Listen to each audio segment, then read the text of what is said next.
কবিগুরু রবীন্দ্রনাথ ঠাকুর বলেছেন, কি আনন্দ দিবারাত্রি, নাচে মুক্তি নাচে বন্ধ। কবি বলেছেন,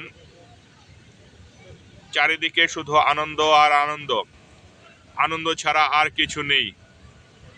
আর দিন রাত্রি মুক্তি এবং বন্দিত্ব সবকিছুই নাচে, এবং এই নাচের মধ্যেই আনন্দ। অনেক বড় একজন কামিল ফকির একদিন রাতের বেলা ধ্যান এবং আত্ম উপলব্ধির ব্যাপারে কিছু একটা লিখছিলেন। এমন সময় এক চোর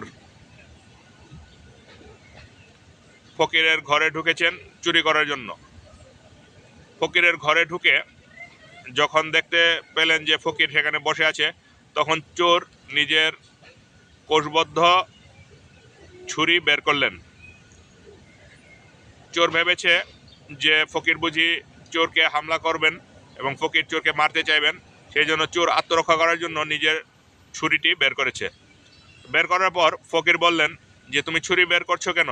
এখানে কোনো খারাপ মানুষ নেই এবং তোমাকে কেউ আক্রমণ করবে না, তোমাকে কেউ কোনো রকম ক্ষতি সাধন করবে না, তুমি তোমার ছুরির জায়গায় রেখে দাও। তারপর ফকির তার ছুরিটি আবার জায়গায় রেখে দিয়ে কি বলবে কিংকর্তব্য বিমূঢ় হয়ে ফকিরের দিকে তাকিয়ে রইলেন।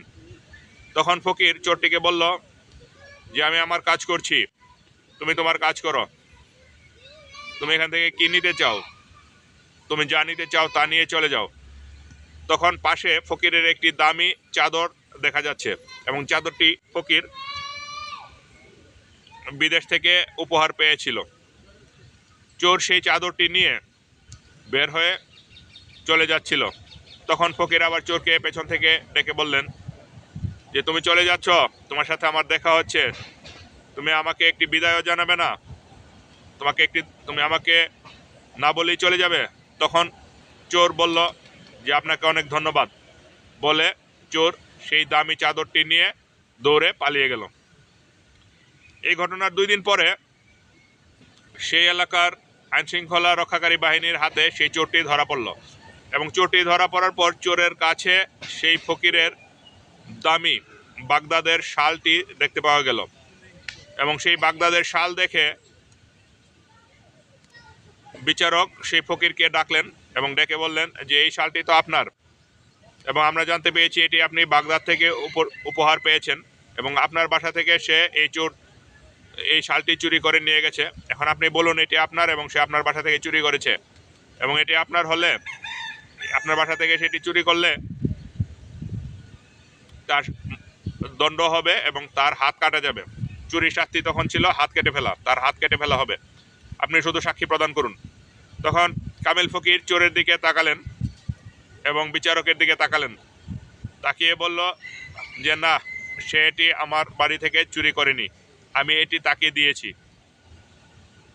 তো তখন বিচারক বললেন যে, আপনি এসব কি বলছেন? আপনি কি জানেন সে কিন্তু অনেক কুখ্যাত চোর, সে সব জায়গায় চুরি করে বেড়ায় এবং সে নিশ্চয়ই আপনার এখান থেকে চুরি করে এসেছে। আপনি একজন ভালো মানুষ, আপনি তাকে এটা কেন দিবেন? আপনি নিশ্চয়ই তাকে এটা দেননি। সে এই শালটা আপনার এখান থেকে চুরি করে নিয়েছে, আপনি ভালো করে মনে করে বলুন, আপনার সাথে তার কি সম্পর্ক? আপনার সাথে তার দেখা সাক্ষাৎ কোথায় হয়েছে? তখন কামেল ফকির বললেন যে, তার সাথে আমার কোনো সম্পর্ক নেই, সে আমার সাথে একবারই সাক্ষাৎ করেছে। একদিন রাতে সে আমার বাড়িতে এসেছে, আমি তাকে শালটি দিয়েছি এবং সে শালটি নিয়ে যাওয়ার সময় আমাকে ধন্যবাদ জানিয়েছে, ধন্যবাদ জানিয়ে আমার বাড়ি থেকে বিদায় হয়েছে। আমি এর বাইরে আর কিছু জানি না, আমি তাকে এটা দিয়েছি, সে আমাকে ধন্যবাদ দিয়েছে।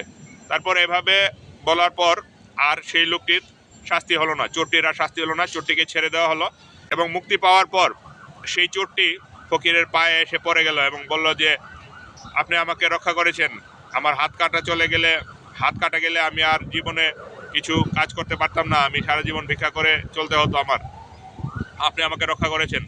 আপনি কোন পথে চলেন, আমি আপনার পথে চলতে চাই। সবার জীবন মিথ্যা, সবাই চোর, এবং আমি একা যেরকম ধন সম্পদ একত্র করতে চায়, অন্যরাও সবাই একজন আরেকজনের ধন সম্পদ একত্র করতে চায়, কিন্তু আপনার মধ্যে আমি সেই ভাবটি দেখিনি। আপনার মধ্যে নির্লোভ ভাব আছে। আপনি কোন পথে চলেন? আমি আপনার পথে চলতে চাই। তখন ফকির বললেন যে অবশ্যই তুমি আমার পথে চলবে এবং আমার পথে চলার জন্যই তোমাকে সৃষ্টি করা হয়েছে। তারপর আস্তে আস্তে সেই চোরটিও একজন কামেল ফকিরে রূপান্তরিত হয়ে গেছেন। আর এদিকে যে বিচারক বিচারটি করেছিল, সেই বিচারক ফকিরকে বললেন যে আপনি তাকে বাঁচিয়ে দিয়েছেন। আমি জানি যে সে আপনার বাড়ি থেকে চুরি করেছে, আমি জানি যে সে আপনার বাড়ি থেকে এই জিনিসটি চুরি করেছে, কিন্তু তারপরেও আপনি এটা অস্বীকার করেছেন। আপনি তো মিথ্যা কথা বলেছেন, আপনি তো সাধু মানুষ, আপনি ফকির মানুষ, আপনি কেন মিথ্যা কথা বললেন? ফকির তখন একটু হেসে বললেন যে আমি মিথ্যা বলিনি, আমি একজন মানুষকে রক্ষা করেছি এবং একজন মানুষকে সত্য করে দিয়েছি এবং সে সত্য হয়ে গেছে, সে আর কোনোদিন চুরি করবে না। আমি যদি তার হাত কেটে ফেলতাম বা আমি যদি সাক্ষী দিতাম এবং তার হাত যদি কাটা যেত, তাহলে সে আবার চুরি করতো বা তার জীবন ক্ষতিগ্রস্ত হতো। সে পরিবর্তিত হওয়ার আর কোনো সুযোগ পেত না। আমাকে পৃথিবীতে পাঠানো হয়েছে রূপান্তর করার জন্য, আপনাকেও পাঠানো হয়েছে এবং পৃথিবীর সব কিছু সৃষ্টি করা হয়েছে একজন খারাপ মানুষ যেন ভালো মানুষের রূপান্তরিত হতে পারে, সেই জন্য পরমের সাথে যেন প্রেম করতে পারে, সেই জন্য কাউকে ধ্বংস করে ফেলা, কাউকে মেরে ফেলা, কারো হাত কেটে ফেলার জন্য পৃথিবীর সৃষ্টি হয়নি। এবং আমি তাকে দায়িত্ব নিয়ে রূপান্তরিত করেছি। আমার কাজের জন্য যদি আর কেউ ক্ষতিগ্রস্ত হতো, তাহলে সেটা আমার দায়িত্ব হতো এবং আমি খুব ভালোভাবে তাকে দেখেছি এবং খুব ভালোভাবে দেখে আমি বুঝতে পেরেছি যে সে পরিবর্তিত হবে, সে আর কোনোদিন চুরি করবে না। এজন্য আমি তাকে বাঁচিয়েছি এবং সে এখন একজন সত্যিকারের মানুষ হয়ে গেছে এবং সে আর কোনোদিন চুরি করবে না। তো তখন বিচারক বললেন, আপনি কি একজন চোর এবং ভালো মানুষের মধ্যে কোনো পার্থক্য দেখেন না? তো কামেল ফকির বললেন যে আমি যেদিন পরম জ্ঞান প্রাপ্ত হয়েছি, সেদিন আমার সাথে সাথে পুরো সৃষ্টি জগৎ আলোকিত হয়েছে। আমি যেদিন আলোকিত হয়েছি, আমার সাথে সাথে পুরো সৃষ্টি জগৎ আলোকিত হয়েছে। আমার কাছে এখন আর কোনো কিছুই খারাপ নেই, অন্ধকার চোর ডাকাত বলতে আমার কাছে কিছু নেই। আমার ভেতরের চোর মরে গেছে, এজন্য আমি এখন আর চোর চিনি না। আমি এখন সব ভালো মানুষকে চিনি এবং সব মানুষ ভালো। তো তখন সেই বিচারক বললেন যে আপনি কিভাবে চিনেন না? আপনি তো একটু আগে বললেন যে সে আর চুরি করবে না, সে ভালো হয়ে যাবে, তাহলে না চিনলে আপনি এটা বললেন কিভাবে?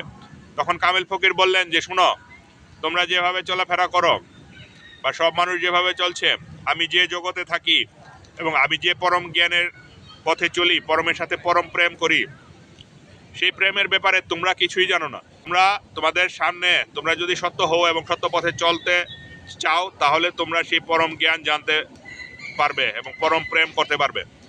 তোমরা পরম প্রেম করলে পরমের ব্যাপারে জানবে, এর আগে তোমরা পরমের জগতের ব্যাপারে কিছুই জানো না। ঠিক সেরকম ভাবে আমিও এখন এই চোর, লোভ, হিংসা, অহংকার এবং বাসনার সকল জগৎ ছেড়ে এসেছি। কিন্তু তোমরা যেমন পরম জ্ঞানের ব্যাপারে কিছুই জানো না, আমিও এখন আর হিংসার জগতের সম্পর্কে কিছুই জানি না।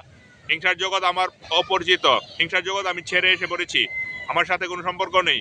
কিন্তু তারপরেও যেহেতু আমি তোমাদের মতোই ছিলাম, আমি আস্তে আস্তে হিংসার জগৎ উত্তীর্ণ হয়েছি, আমি হিংসার জগৎ পার হয়েছি এবং চুরির জগৎ পার হয়েছি। সেহেতু আমি তোমাদের ব্যাপারটা বলতেও পারবো। আমি সেটাতে নেই, আমি সেটা এখন আর চিনি না, সে কে চোর এবং কে ভালো, এভাবে আমি কাউকে আর বৈষম্য করি না। কিন্তু তারপরেও আমি বলতে পারি তোমাদের জগতের স্তর আমি উত্তীর্ণ হয়েছি। তুমি যেরকম নিচের শ্রেণীর পড়াশোনা শেষ করে উপরের শ্রেণীতে এসেছো, মানে তুমি এখন আর নিচের শ্রেণীতে নেই, কিন্তু নিচের শ্রেণীর পড়াশোনা সব তোমার জানা আছে। আমিও এরকম এখন আর বাসনার জগতে নেই, কিন্তু বাসনার জগতের খবর আমি জানি এবং আমি উচ্চ জগতের খবরও জানি। আর এই জন্য আমার কাছে এখন সব মানুষ সমান। এই ফকির যেভাবে একটি পরম আনন্দের দিকে চলে গেছেন এবং ফকির যেভাবে আনন্দ ছাড়া আর কিছুই চিনেন না, কবিও ঠিক এভাবেই বলছেন যে কি আনন্দ, কি আনন্দ, চারিদিকে শুধু আনন্দ, চারিদিকে শুধু নাচে মুক্তি, নাচে বন্ধ। মুক্তি এবং বন্ধ একই সাথে নাচছে এবং যে বন্ধ আছে সেই আজকে মুক্তির দিকে যাবে, আর যে মুক্ত হয়েছে তার পেছনেও এক সময় বন্ধ ছিল। সব কিছু একটি নাচের মাধ্যমেই পরিচালিত হচ্ছে।